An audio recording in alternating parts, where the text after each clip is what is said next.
Now imagine reading a book, but you're not allowed to turn back the pages, and the only way you can reconcile on what you've just read is by trying to recall and think back to what you've just read through. That is an analogy that I came across recently that kind of summarised the idea of going through life. And especially as we're going through our 20s, there's so many different minefields that we have to navigate our way through, whether that's making the decision to stay single, making the decision to go into a relationship, and then when you do go into a relationship, it's then trying to figure out if you've met the right person. Are they toxic? Are they worth staying with?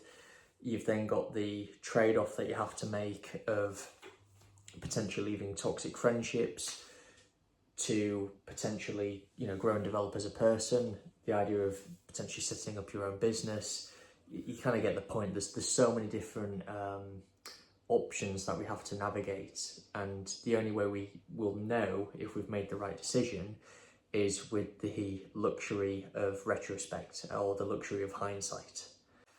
I guess the biggest sacrifice that men make, particularly in their 20s, and it's something I went through, is you'll kind of get to a point where you'll get to a crossroads, and you either have to decide if you want to pursue a life of pleasure and enjoyment, or if you want to pursue a life of purpose. Now, from my point of view, I kind of got to a position where the idea of going to parties and the idea of just trying to live it up all of the time didn't appeal to me. And I often remember kind of going to social events and just not quite being able to enjoy the experience of being there. And for me, it's because I just felt like I had more to offer. I wanted to physically do and achieve more, wanted to be more productive. I felt like I had more to offer to the world. And I guess as a result of that, I kind of leaned towards the idea of self-improvement and self-development, and the idea that if I'm going to go through life, I want to achieve a sense of purpose. The idea of just achieving pleasure and enjoyment didn't really make much sense to me. And quite frankly, I just felt more empowered through kind of leaning towards the self-development, self-improvement route, and really kind of pursuing something that challenges me and forces me to feel pressure and forces me to feel stress. There's something about that kind of makes me feel alive. And speaking to other men who have that same mindset, they understand where I'm coming from.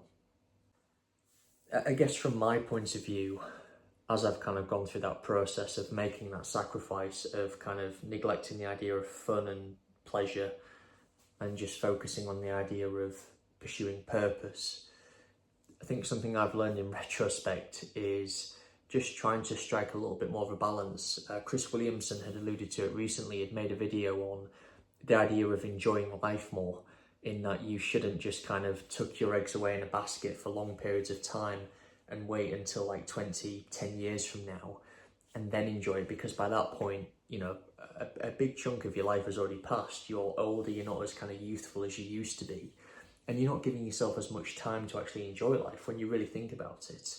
And I think for me, particularly over 2024, going into 2025, that is one of the biggest lessons I learned, is absolutely work hard, dedicate yourself, pursue your goals and aspirations, because you'll get a sense of fulfillment out of doing that, because you feel that you're living your life on your own terms and in a way that you want to live it.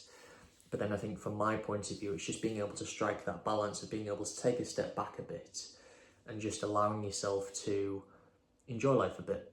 I call it you'll have heard it before, it's the 80-20% rule, right? The idea that you kind of save 80% in terms of money, but then you spend 20% as if you're going to die tomorrow. And I think that's a really good way to live. From my point of view and my experience of kind of putting that into practice, it just gives you that opportunity to kind of enjoy life a bit, even if you are fully committed to the idea of pursuing purpose rather than pursuing pleasure.